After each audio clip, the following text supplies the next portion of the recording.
sizin de belirttiğiniz gibi biraz oyalama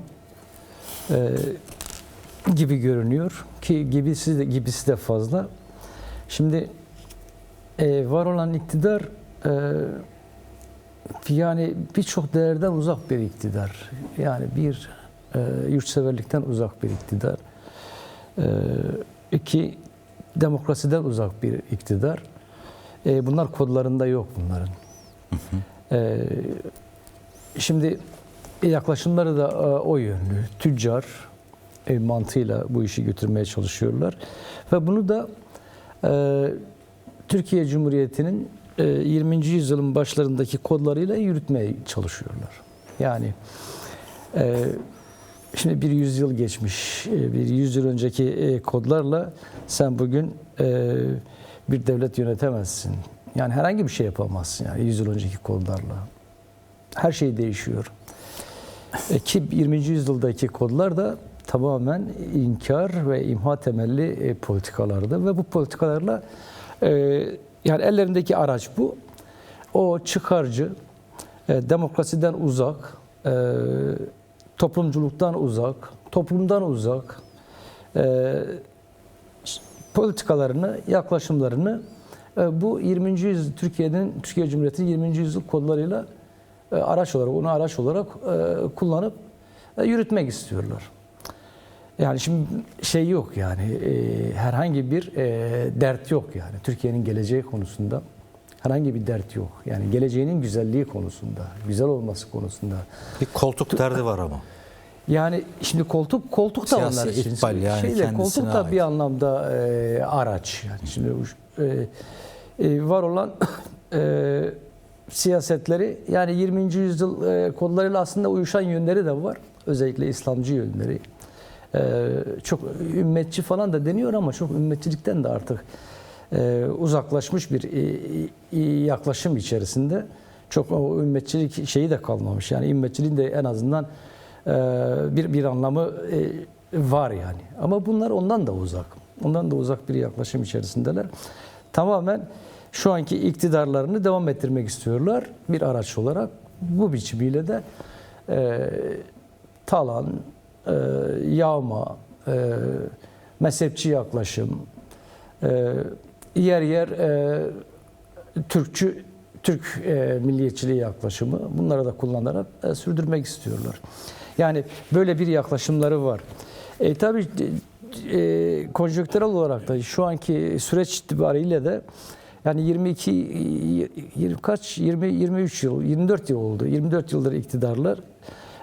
Artık bu iktidarlarının yani şeyi de herhangi bir meşruiyetleri de kalmadı yani. Önceki seçim yani bir sonraki seçimde yoklar. Yani şimdi bunu da görüyorlar. Biz yani birçok parametreyle aslında bu AKP uğraşıyor. Bu parametreler bir, nasıl iktidarda kalırız? İki, eğer iktidarda kalmazsak yakamızı nasıl kurtarırız?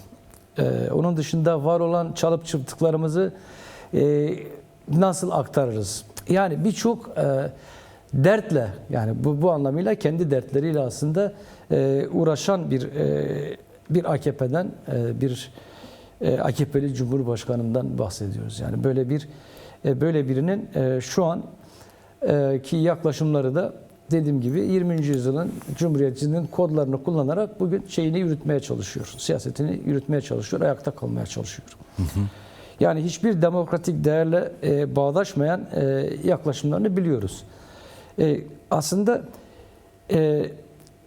hani derler ya gönülleri de el vermiyor böyle demokratik bir çözüme gitmek. Yani çıkarlarına diyelim ki bazı yönlerler çıkarlarına olsun. Yani bir sonraki seçimi kazanma ihtimalleri olsun.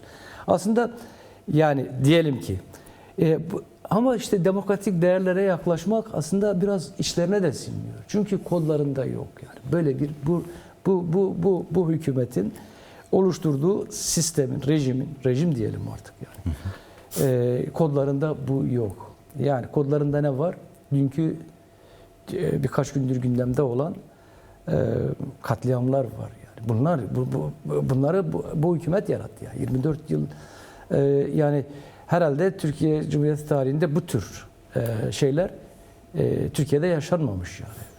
Diyordu ya, kindar ve dindar bir nesil yaratacağız diye de. Bu tabii Şimdi- bu işte aslında kodlarını aslında bu, yıllar önce kendisi söyledi. Kindar ve dindar. Yani bu biçimiyle. Şimdi yani yaklaşımı da AKP yani yavaş yavaş yani dediğiniz gibi Numan Kurtulmuş'un söylemlerinde de var. Bu biçimiyle Bir de biraz diyor ki yani süreç karşıtı Şimdi- olduğunu aslında şimdi bir şöyle nevi bir beyan da ifadesi ediyor. var. Diyor ki yani kim önce kim soranın bir anlamı yoktur demeye getiriyor. Madem öyle niye adım atmıyorsun diye sorarlar.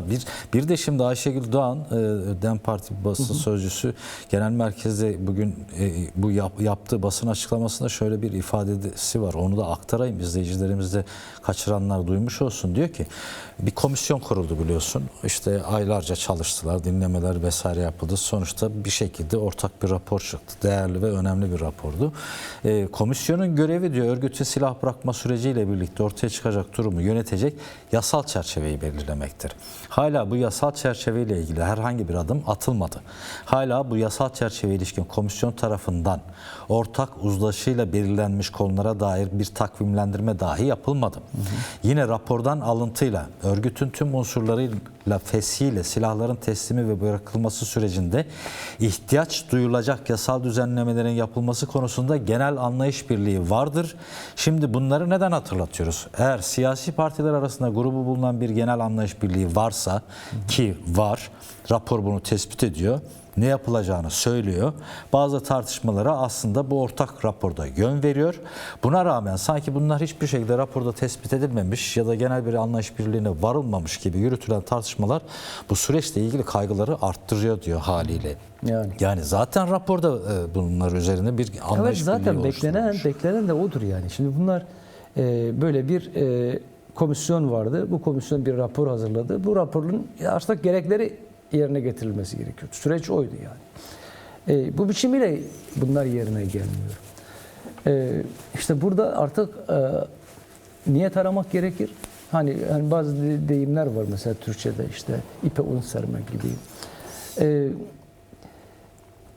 Yani artık hesapları, kitapları, bu bahsettiğimiz az önce aslında ben biraz öyle de yorumluyorum. Hesapları, kitapları var olan kendi sistemini nasıl koruyacağım derdine düşmüş durumda. Bu yönlü bakılabilir.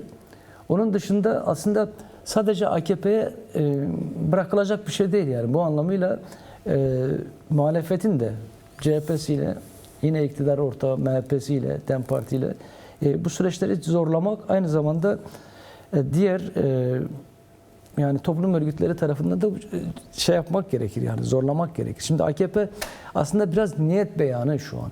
Yani ben yokum demek istiyor. Yani ben onu çıkartıyorum.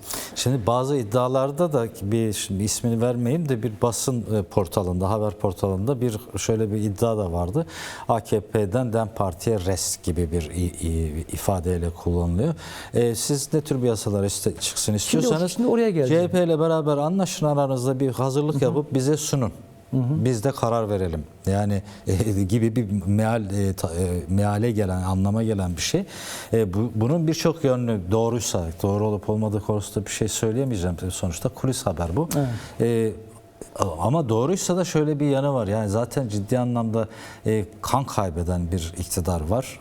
Bütün anket sonuçlarında bir türlü istediği sonuçları göremiyorlar. Bunun getirdiği bir depresyon hali diyelim, siyasi iktidarı kaybetme paranoyası var. Bir yandan da acaba biz bu süreçten bir kazanımla çıkamazsak bari zararı da CHP ve DEM'e yıkalım gibi bir yaklaşım da olabilir diye düşünmeden edemiyor insan haliyle. Ama sonuç itibariyle bir niyetle yola çıkılmış. Sonuçta küçük ortağınız, bu ittifakın ortağı, iktidarın ortağı değilim diyor da elini çekse iktidardan düşecek bir yapı AKP'lerinden sonuç itibariyle. Onların bir ısrarı da var. Yani Bahçeli'nin şahsında bir devlet kanadı diye adlandırılıyor işte. Yani işte gelinen Buna rağmen adım atmama konusunda yani gidecek köşe kalmadı ki yani. İşte bahsettiğim nokta Bayramdan yani, sonra dediler. Bayram geçti. Nisan'ın ortasındayız. Şimdi Nisan ayı bitecek yakında yani. Konjektür Orta Doğu'da değişiyor. Yani daha da değişebilir. Parametreler çok. Ama şu bir gerçek, bazı şeyler artık eskisi gibi olmayacak. Yani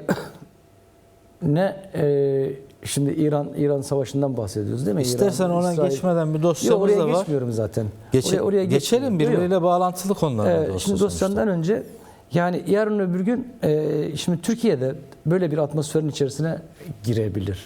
Yani şimdi bunu görmek gerekir. Yani şimdi bunu zaten Önder Apo'nun bahsettiği olay da aslında biraz bundan özellikle bahsediyor. Yani böyle bir süreç Türkiye halklarına, aslında Orta Doğu'ya yaşatılmamalı, Türkiye halklarına yaşatılmamalı. Bu anlamıyla planlar, projeler, görüşler, öneriler, mesela sadece, yani tamam süreç başlamış ama Türkiye'nin demokratikleşmesi konusunda sadece Kürt meselesi konusunda değil, genel anlamıyla perspektiflerdir. Yani bu anlamıyla Türkiye'yi de düze çıkartacak bir süreci aslında Önder Apo yürütüyor. Şimdi bunu gören görüyor mesela. Bunu sanırsam Bahçeli görmüş. Yani 21. yüzyılda Türkiye ne olacak? Yani daha da böyle totaliter bir rejime gidip müdahalelere açık, daha açık. Şu an açık zaten. Daha açık bir pozisyonda mı olacak? Yoksa demokratik açılımlarla, açılım da değil aslında, demokrasinin direkt adım adım yerleştirilmesiyle düzlüğe çıkıp tüm Orta Doğu açısından bir örnek mi teşkil edecek? Şimdi bütün dert Türkiye'deki o Türk devlet aklının, eğer gerçekten Türkiye'nin yurtseveriyseler böyle düşünmeleri gerekir. Yoksa yani dün yaşanan, ondan önceki yaşanan, onun dışında mesela o kadar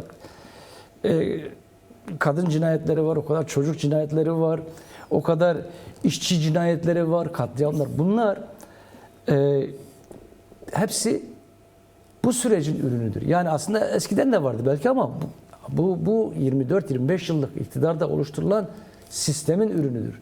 Şimdi bunların önüne de böyle bir süreçle geçeceksin. Şimdi süreç açısından şunu da söyleyebiliriz. Yani daha önceki programımızda da aslında konuştuk. Şimdi gerçekten bu su koyuvermedir. Şimdi sen PKK o kadar önderliğiyle, partisiyle o kadar büyük adımlar atıyor ki tüm dünyada yani takdirle karşılanan bir süreç başlatıldı. Kürt Özgürlük Hareketi tarafından 50 yıllık bir mücadele de silahların susması kararı alındı. Bir daha Türkiye ile savaşmayacağız, silah kullanmayacağız kararı alındı. Bu beyan edildi. Şimdi bundan büyük adım mı olur yani? Ama sen diyorsun ki işte teyit ve tespit miydi? Neydi? Yani, tespit ve teyit. Ya şimdi bundan büyük tüm dünyaya lanse edilmiş bir şey var yani. Bir görüntüler Beyanat var, kararlar var, beyan var, silahların yakılması var. Şimdi hem de en üst düzeyde.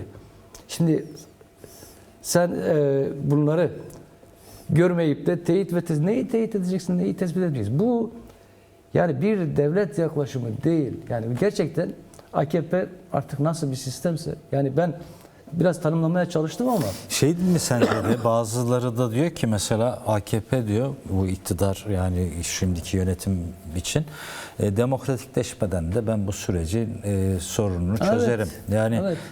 demokratikleşiyormuş gibi de yaparak yani işte savaşmadan zaten barış da demiyor, terörsüz Türkiye diye bir tanımlama koyuyor. Bunu sağlarım diye böyle bir hayale mi kapılmış durumda acaba? Yani ciddi böyle bir şey düşünüyor olabilir mi? Yani aklı selim bir bu siyasetçi. söylediklerinizden birçok şey insan yapabilir. Yani bugün peki öyle bir karar almış.